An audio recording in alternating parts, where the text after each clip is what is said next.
Hello everyone. चलिए तो आज हम लोग इसका सेकंड क्लास को लेकर आते हैं क्योंकि अभी बैक टू बैक हमारे क्लासेस आने वाली हैं ज्योग्राफी का, हिस्ट्री का एंड आपका बायोलॉजी का। तो मैं चाहता हूं कि आप लोग का जल्द से जल्द हम लोग सौर मंडल को अभी हम लोग कॉस्मोलॉजी को खत्म कर दें कि कॉस्मोलॉजी थोड़ा बड़ा है, ठीक है। कॉस्मोलॉजी को खत्म कर दें तो उसमें क्या होगा, आपकी वन शॉट वीडियो आने की चांसेस होती है। तो पिछले टॉपिक पर हमने बात किया था शनि ग्रह यानी सैटर्न पर। तो आज हम लोग को जो क्लासेस होने वाली है वो होने वाली है आपका अरुण ग्रह, ठीक है। अरुण ग्रह जिसको हम लोग कहते हैं यूरेनस, ठीक है। तो हम लोग अभी इसको अरुण ग्रह को कंप्लीट करने के बाद हम लोग लास्ट चलेंगे वरुण पर, ठीक है। तो अब हम लोग का बहुत अंतिम समय आ चुका है सौरमंडल पर और उसके बाद हम लोग डायरेक्ट पहुंचेंगे पृथ्वी की जानकारी पर। तो पृथ्वी के बारे में, द अर्थ के बारे में पढ़ेंगे, उसके ओरिजिन क्या होता है नहीं होता है, ठीक है। तो तब तक हम चाहते हैं कि आप लोग का वन शॉट वीडियो आ जाए, इसीलिए मैं बैक टू बैक इस क्लासेस को खत्म कर दे रहा हूं। अभी हम लोग का एग्जाम सर पर आ चुका है तो सारे बच्चे एकदम बढ़िया से पढ़ना स्टार्ट करेंगे। तो चलिए स्टार्ट करते हैं, है ना। ज्यादा टाइम वेस्ट ना करते हुए कि हम लोग इसको अरुण ग्रह को देख सके। चलिए तो सबसे पहले हम लोग 7th नंबर की बात करेंगे अरुण ग्रह के बारे में, ठीक है। अरुण ग्रह के बारे में बात करेंगे। तो आप लोग हेडिंग दीजिएगा अरुण ग्रह, अरुण ग्रह। फटाफट आप लोग लिखना शुरू करें, जितना जल्दी आप लिखेंगे उतना जल्दी हम लोग टॉपिक को कवर करेंगे। इसको कहते हैं यूरेनस, यूरेनस, ठीक है। चलिए हेडिंग देखिएगा यूरेनस। तो हम लोग सबसे पहले सौरमंडल में फिर से एक बार हम लोग चलेंगे। ये है हमारा सन, ठीक है। और मैंने आपको जैसे बताया कि सन का 4 पहले प्लैनेट होगा, उसके बाद हमारा यहाँ पर बेल्ट होगा, ठीक है। उसके बाद फिर हमारा 4 प्लैनेट होगा, उसके बाद हमारा ये बेल्ट होगा, ठीक है। तो हम लोगों ने अभी तक ये इसमें टोटल, ठीक है, 4 प्लैनेट के बारे में बात किया है जो प्लैनेट ठोस होगा, और ये 4 प्लैनेट मेरा क्या होगा, गैसीय स्टेट में होगा। और मैं इसके हर एक गैसीय स्टेट के जितने भी प्लैनेट है उसके हर प्लैनेट पर मैं आपको इसके रासायनिक संगठन बता चुका हूं, ठीक है। इसका जो गैस का स्टेट है वो मैं बता रहा हूं। तो आप लोग इसको ध्यान से देखेंगे, लगभग लगभग ये चारों स्टेट में एक ही तरह का रासायनिक गैस पाया जाता है, ठीक है। तो आप लोग इसको ध्यान से समझेंगे कि ये अरुण ग्रह होता क्या है। देखिए तो ये मेरा 7वां है, ठीक है। अब हम लोग पहुंच चुके हैं 7वां पर, ग्रह पर, यानी कि अरुण ग्रह पर। अब ये अरुण ग्रह, देखिए अरुण ग्रह के बारे में अगर कुछ फैक्चुअल बात किया जाए तो अरुण ग्रह की खोज 1781 में की गई थी, याद रखिएगा। 1781 ईस्वी में इसकी खोज की गई थी अरुण ग्रह का। किनके द्वारा, विलियम हर्सेल के द्वारा, ठीक है। विलियम हर्सेल, विलियम हर्सेल ने 1781 में अरुण ग्रह की खोज करी, ठीक है। और इन्होंने इस खोज के बाद इन्होंने हमें बहुत सारी जानकारी इसमें दी। तो इसकी जानकारी के लिए हम लोग सबसे पहले देखते हैं क्या कि आखिर ये अरुण ग्रह यहां से लेकर, ठीक है, सॉरी अरुण ग्रह यहां से लेकर पृथ्वी की टोटल इसकी दूरी कितनी है, यानी कि सूर्य से दूरी, सूर्य से दूरी, इसकी सूर्य से जो इसकी टोटल डिस्टेंस है वो 2854 मिलियन किलोमीटर है। 2854 मिलियन किलोमीटर, याद रखिएगा, यानी 2854 मिलियन किलोमीटर इसकी टोटल डिस्टेंस है, ठीक है। इसकी परिभ्रमण की अवधि, यानी कि परिभ्रमण की अवधि, अवधि या परिभ्रमण की अवधि जो इसकी टोटल है, ठीक है, वो मेरी कितनी है, तो 84 वर्ष, यानी 84 वर्ष, याद रखिएगा। 84 में भी एक आपका मैं आपको कुछ बात बता देना चाहूंगा क्या, कि अरुण ग्रह में, याद रखिएगा, अरुण ग्रह में ये 84 साल जो इसकी अवधि है, यानी कि सन के जो रिवोल्यूशन पे है ये, उसका जो परिक्रमा कर रहा है, तो इसमें भी 2 भागों में डिवाइडेड है, ठीक है। देखिए अरुण ग्रह जब 84 साल में वो एक चक्कर काटता है तो इसके 42 साल, 42 वर्ष, मैं साल की जगह में वर्ष कर देता हूं, 42 वर्ष रात होती है, याद रखिएगा, 42 वर्ष रात होती है, ठीक है। यानी कि 42 साल तक वहां पर रात होता है और 42 साल 42 वर्ष क्या होता है, दिन होता है। सोचिए, अच्छा इसका कंसेप्ट क्या है, अगर इस कंसेप्ट को आपको समझना चाहते हैं तो जब मैं पढ़ाऊंगा द ओरिजिन ऑफ अर्थ, पृथ्वी का उत्पत्ति कैसे हुआ, उत्पत्ति के बाद ये अस्तित्व में कैसे आया, तो वहां एक टॉपिक आएगा रोटेशन और रिवोल्यूशन, ये आएगा मोशन ऑफ अर्थ में, ठीक है। इस टॉपिक को ध्यान से देखिएगा। मैं थोड़ा सा आपको यहाँ पर आपको जानकारी देता हूं ताकि आपकी क्यूरियोसिटी बनी रहनी चाहिए, ठीक है। जैसे कि पृथ्वी जो है ना वो जियोइड है। जियोइड का मतलब है कि हम लोग इसको साइंस के थ्रू अगर देखा जाए तो ज्योग्राफी की भी अपनी एक भाषा है, ठीक है। तो ये अंडाकार भी नहीं है, चपटा भी नहीं है, गोल भी नहीं है, ये जियोइड है। जियोइड का मतलब एक प्रकार का गोल टाइप का ही शेप होता है। तो वो जो है ना वो याद रखिएगा, इसमें 4 तरह का होता है। इक्वेटर, आपका Tropic of Cancer, Tropic of Capricorn, ऊपर में आर्कटिक सर्किल और नीचे अंटार्कटिक सर्किल, 4। तो उसमें आपका 0 डिग्री के बाद 23.5 डिग्री, 86.5 डिग्री, और आपका नॉर्थ पोल, साउथ पोल, ठीक है। तो ये आपका साउथ हेमिस्फीयर, नॉर्थ हेमिस्फीयर में भी होगा, साउथ हेमिस्फीयर में होगा, ठीक है। तो ये जब ये रेवोल्यूशंस करता है ना तो सीजन फॉर्मेशन होती है। तो सन की लाइट जो है ना इसका आधा पे इफेक्ट करता है, आधा पे नहीं। तो जिस तरह से आप कभी सुनते होंगे कि भारत में अभी दिन है तो अमेरिका में अभी रात का समय होगा, यानी कि उसमें टाइम का फ्लक्चुएशंस आ जाता है, जिसके कारण हमें दिन और रात का होता है। तो इसी तरह से आप सोचिए कि पृथ्वी तो लगभग लगभग आपका 15 करोड़ किलोमीटर है, 14.98 करोड़ किलोमीटर है। अब सोचिए कि ये जब करोड़ों किलोमीटर में पृथ्वी है, तो अब आप अगर चले जाएंगे अरुण ग्रह पर, तो अरुण ग्रह का आप इसका दूरी एक बार समझ सकते हैं, 2854 मिलियन किलोमीटर। 1 मिलियन बराबर 10, मल्टीप्लाई कीजिए इसको 10 लाख से, तब आप समझ सकते हैं। तो सन की लाइट जब यहां तक पहुंचता है तब सोचिए कि उस लाइट का एक साइड हिस्सा 42 साल तक रहता है और एक साइड का हिस्सा रात रहता है 42 साल तक, यानी कि 42 साल तक वो दिन रहेगा तो उसके अपोजिट साइड क्या होगा, रात, है ना। सोचिए कि कितना कंसेप्ट आपको समझना है, तब जाकर आप बायोलॉजी साइंस को बढ़िया से समझ सकते हैं, ठीक है। तो ये मैंने आपको बता दिया, लेकिन वहां बढ़िया से आप लोग रोटेशन ऑफ अर्थ को देखिएगा ध्यान से, ठीक है। चलिए आगे बढ़ा जाए। तो अगला पॉइंट मैं बताना चाहता हूं आपको कि इसका अक्षांशीय झुकाव क्या होता है। लिखिएगा आप लोग, अक्षांशीय झुकाव, अक्षांशीय झुकाव, झुकाव। इसका अक्षांशीय झुकाव जो है वो आपका है 97.77 डिग्री, 97.77 डिग्री, ठीक है। लिखिएगा 97.77 डिग्री, कोई प्रॉब्लम नहीं सर। तो इसकी जो सूर्य की परिभ्रमण की जो वेग है, ठीक है, वो क्या है सर, परिभ्रमण की वेग, मैं यहाँ पर ब्रैकेट में वेग कर देता हूं ताकि आप लोग ध्यान से देखें। इसकी जो वेग है वो कितना है, तो 24,880 किलोमीटर प्रति घंटा, 24,880 किलोमीटर प्रति घंटा, ठीक है जी। चलिए आगे बढ़े। इसकी जो घूर्णन की वेग है वो 93,024, घूर्णन का वेग, घूर्णन में ब्रैकेट में वेग डाल देता हूं, आप लोग अपने हिसाब से इसको लिख लेंगे, ठीक है।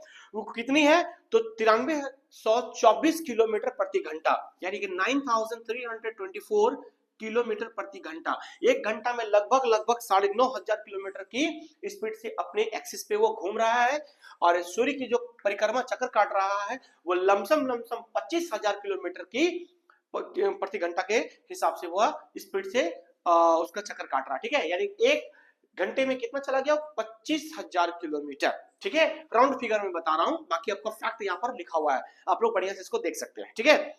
इसमें उपग्रहों की संख्या देखिए, उपग्रहों की संख्या, इसकी उपग्रहों की जो संख्या है वो कितनी है, तो इनकी जो उपग्रहों की संख्या है, हालांकि आपका जुपिटर से बहुत ज्यादा कम है, सैटर्न से भी कम है, लगभग 27 इसके अंदर इसके पास उपग्रह है 27, जिसमें से टाइटेनिया इसकी सबसे बड़ा ग्रह है, टाइटेनिया, टाइटेनिया सबसे बड़ा इसका उपग्रह है, ठीक है जी।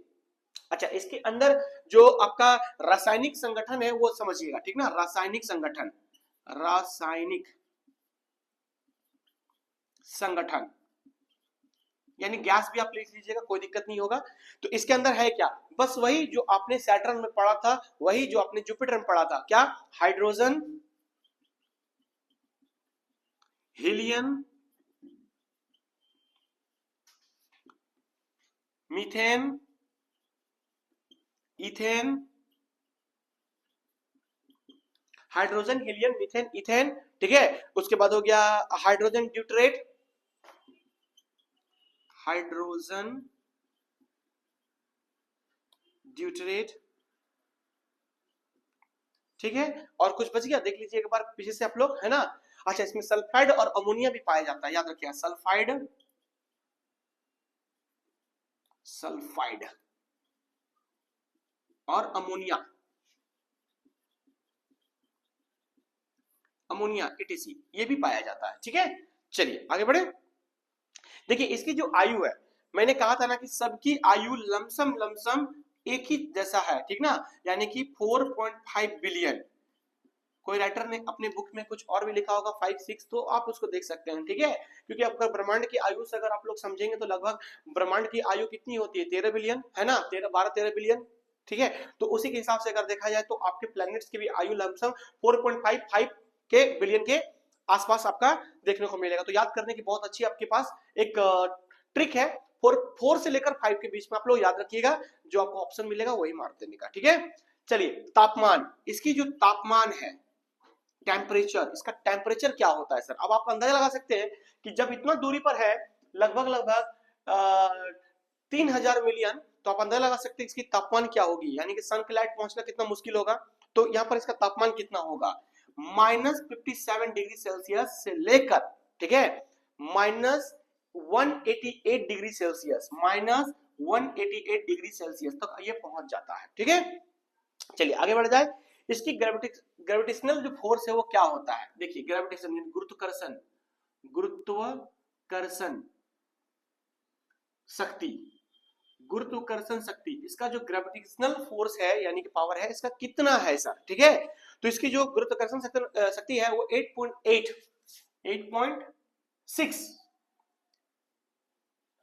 ठीक है, मीटर प्रति सेकंड स्क्वायर। चलिए आगे बढ़े। इसका क्षेत्रफल, इसका जो क्षेत्रफल है एरिया, वो कितना है सर, क्षेत्रफल। तो क्षेत्रफल की अगर देखा जाए पूरा आपका यूरेनस में, तो वो आपका लमसम आएगा 5.08, ठीक ना, 5.08, कहीं कहीं इसका 8.08 भी है, ठीक है। तो आप दोनों में से कोई भी आप इसको लिख सकते हो। Billion kilometre square, billion kilometre square, ठीक है जी, बिलियन किलोमीटर स्क्वायर, ठीक है। इसका जो व्यास है, व्यास यानी कि डायमीटर, व्यास, इसकी व्यास कितनी है, तो इसकी व्यास को अगर देखा जाए तो 50,724 किलोमीटर का इसका डायमीटर है, 50,724 किलोमीटर इसका व्यास है, ठीक है जी। आगे बढ़े, आगे बढ़ते हैं। इसका रिंग, जैसे कि मैंने आपको जुपिटर में भी बताया था, सॉरी सैटर्न में भी बताया था कि इसके रिंग है, ठीक ना। तो इसकी जो रिंग है यानी वलय, वो 50 मीटर पे फैली हुई है, ठीक ना, 50 मीटर में ये फैली हुई है, 50 मीटर में फैली है, फैली है, 50 मीटर में क्या हुआ है, फैली हुई है, जिसकी मोटाई 20 सेंटीमीटर है, ठीक ना, जिसकी मोटाई कितनी है, मोटाई तो वो 20 सेंटीमीटर है, 20 सेंटीमीटर। और जैसे कि मैंने आपको पिछले क्लास में भी बताया था, पिछले वीडियो में बताया था कि इसके जो रिंग है, वो रिंग में कुछ नहीं है, क्या क्या है, धूल मिट्टी, ये छोटे छोटे आप क्या बोल सकते हो, कॉमेट यानी धूमकेतु। मैं फिर से लिख देता हूं, आपको तैयारी कराना आपका मेरा काम है, तो आप लोग ध्यान से समझेंगे, यानी कि धूल, मिट्टी और छोटे छोटे, छोटे छोटे मगर मोटे बातें, ठीक ना, छोटे छोटे धूमकेतु, धूमकेतु, ठीक है, इसके अंदर आप देख सकते हैं। चलिए आगे बढ़ा जाए। आगे का टॉपिक पॉइंट में क्या आएगा, देखो ध्यान से। अगला अगला पॉइंट जो है वो अरुण ग्रह पर अगर देखा जाए तो लगभग 900 किलोमीटर प्रति घंटा की रफ्तार से हवा चलती है, ठीक है। अरुण ग्रह में 900 किलोमीटर प्रति घंटा की रफ्तार से, ठीक है, हवा चलती है, हवा चलती है, ठीक ना। बस एक बार घूम कर आइए वहां से, कितना मजा आएगा आपको 900 किलोमीटर में। आप सोच सकते हैं कि अगर आप वहां जाएंगे तो आपको ना फिर प्लेन की जरूरत नहीं पड़ेगी, एक जगह चले जाइए, आपको अपने आप हवा आपको कभी यहां से पहुंचा देगा लंदन, कभी लंदन से उठा के चले जाएगा साउथ अफ्रीका, कभी साउथ अफ्रीका से सीधा रसिया, है ना, रसिया से होते हुए सीधा इंडोनेशिया जाइए, वहां से थोड़ा पाकिस्तान को देख लीजिए कैसा है, फिर आराम से इंडिया जाइए, ठीक है। हाँ, तो कितना मजा आएगा ना फ्री में आपका हवा में ट्रेवल करने का। चलो आगे बढ़ते हैं। अगला पॉइंट क्या है देखो, तो अगला पॉइंट है मेरा, ठीक है, देखिए अंत में अगर इसे देखा जाए तो अरुण ग्रह को, ठीक ना, लेटा हुआ ग्रह भी कहा जाता है। अरुण ग्रह को क्या कहा जाता है? लेटा हुआ ग्रह। तो सर ये लेटा हुआ है, सोया हुआ है, ऐसा कुछ नहीं है भाई मेरे, ठीक ना। लेटा हुआ ग्रह इसलिए कहा जाता है क्योंकि ये, ठीक ना, मतलब बहुत सुसुक है, वो अपने एक्सिस पर इतना है झुका हुआ है, मतलब ये है कि वो, मतलब आप सोच लीजिए कि वो आप, है ना, वो रगड़ रगड़ के चल रहा है, ठीक ना, इतना दूर भी है हमारा से। चलिए आगे बढ़े। देखिए इसके चारों ओर 5 वलय हैं। इसके चारों ओर कितने वलय हैं? चारों ओर 5 वलय हैं। 5 वलय। अच्छा वलय को क्या कहते हैं इंग्लिश में सर? रिंग। अगेन याद रखिएगा, रिंग, ठीक है। 5 रिंग है, जिसमें से ये कुछ नाम याद कर लीजिए, बहुत इंपॉर्टेंट नाम है, जिसमें मैं रेड पेन से लिख रहा हूं ताकि आपको याद रहे। 3 तो मैं ऐसे याद करा दूंगा आपको, ठीक है। क्या क्या है? Alpha beta gamma alpha beta gamma, alpha beta gamma, 3 याद हो गया। एक है डेल्टा, डेल्टा, और एक का और आपको याद करा देना है मुझे, ठीक ना। एक है आपका इप्सिलॉन, इप्सिलॉन, इप्सिलॉन, ठीक है जी। तो ये आपका 5 याद हो जाना चाहिए। तो आप चारों और इसके 5 वलय है, पांचों वलय कौन से? अल्फा बीटा गामा डेल्टा और इप्सिलॉन। फिर से एक बार बोलिएगा, अल्फा बीटा गामा डेल्टा और epsilon, alpha beta gamma delta और इप्सिलॉन, 4-5 बार बोलिए, धंस जाएगा पूरा एकदम करेजा के अंदर, ठीक है। तो यहां तक हम लोग पूरा अरुण ग्रह को बढ़िया से देख लिए हैं। तो अब आपका रह जाएगा एक और, ठीक है, वरुण। तो आपका ये पूरा का पूरा सतरंगी अटरंगी जितना भी ग्रह है खत्म। अब आपको जिंदगी में कभी भी ग्रहों को पढ़ने के लिए कई अन्य किताबों की रेफरेंस लेने की कोई जरूरत नहीं है, ये जिंदगी भर के लिए यूट्यूब पर सेव हो गया, ठीक है। चलिए आज की क्लासेस यही रखते हैं, धन्यवाद।